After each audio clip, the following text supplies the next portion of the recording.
regards to this one movie I ended up watching, not very intentionally at all. I had no idea about it before in the past. It's quite weird how these things happen.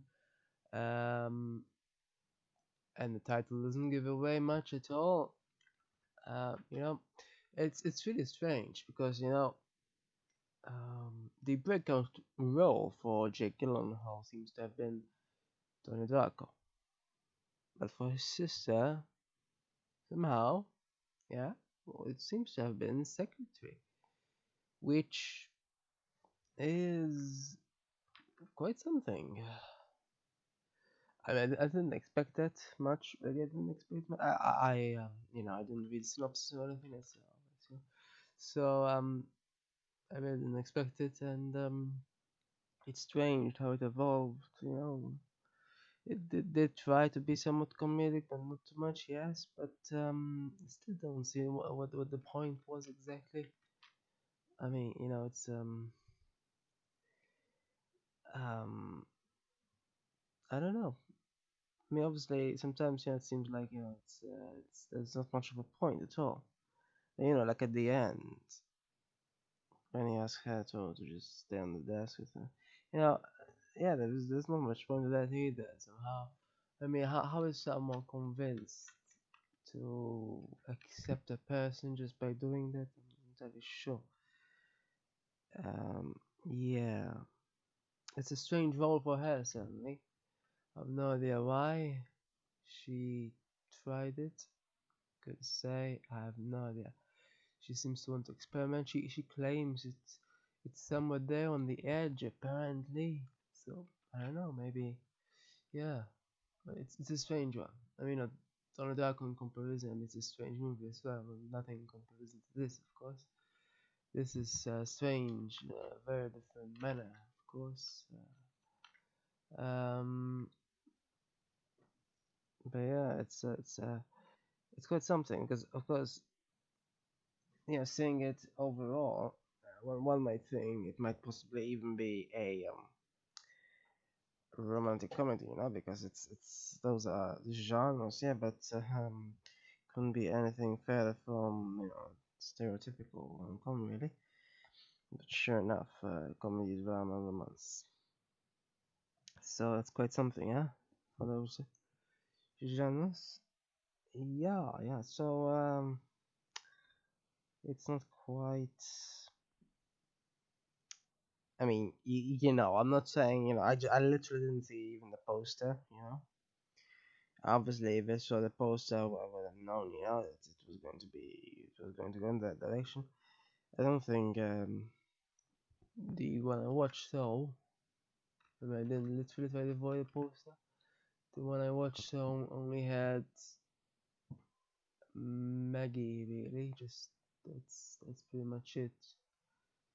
It just had hair. Yeah, actually, now that I see it, yeah, suppose I didn't quite. There was a poster, yeah, with hair crawling. I just had no idea why though. Didn't think honestly it would lead to this. I just thought maybe she's picking up something. Didn't quite process it in my mind that she has an envelope in her mouth for this reason. There's clearly a lot of variety in the rom-com category. It's not quite romantic, but I don't know. I guess it tries. Um, but yeah, I still didn't find it too funny. And I think it would have been better if it was funnier. That is the problem. Um,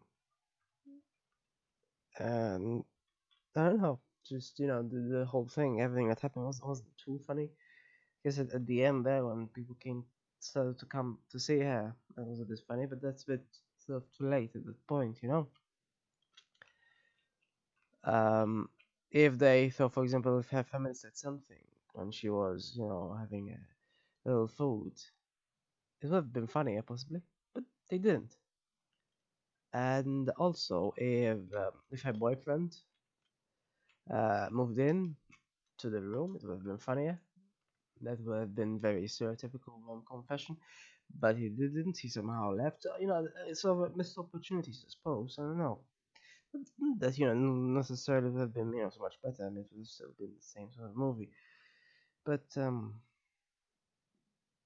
it wasn't. I think either too funny or too dramatic in a sense that it's commentary on what happened. I mean, it's not like an academic sort of investigation or anything of the psychology or such. And yet somehow people seem to really like it here, and it got awards for her mainly somehow. But yeah, on average it's rated 7, yeah, by 82,000 people. It, I have no idea why. Of course, people rate whatever they want to rate themselves. Um, but yeah, I just didn't find it too funny or too. I can't believe even Roger Ebert commented on this, reviewed it. Did he review just thorough porn as well? I don't know. It's one of those things. I mean, I think he reviewed American Pie as well. Then again, so it's not like he shied away from these sort of movies. But you see, that's the difference between American Pie is so much more over the top in comparison, even if it doesn't have any sadomasochism. It's still over the top in terms of what it tries to do with its pranks and everything, but it doesn't have that. So in a way, and yet I think people seem to think that, well, since it doesn't have that, it still has a lot of. I mean, they're both technically sex comedies, but not quite in similar sort of fashion, I suppose. But yeah, it's quite something. Quite something. I mean, I'm not saying that having those typos, spelling mistakes, etc., and somehow making them deliberately. She was making them deliberately so she could provoke him and such. I'm not saying that isn't funny per se, but it's something laugh out loud funny, in a way. It is still funny, and what it is unique. So in a way, that's what this movie is mostly unique. I mean, Freddy Got Fingered was unique as well. Not quite in the same genre of comedy, but it was still unique. So different sort of uniqueness between movies. But sure enough, spelling errors, and worms and cockroaches as well. You see, it can be a bit too much, though. I mean, I don't know how cockroach at the end as well. Like seriously. So yeah, this is the problem. It wasn't too funny in there. Not too much.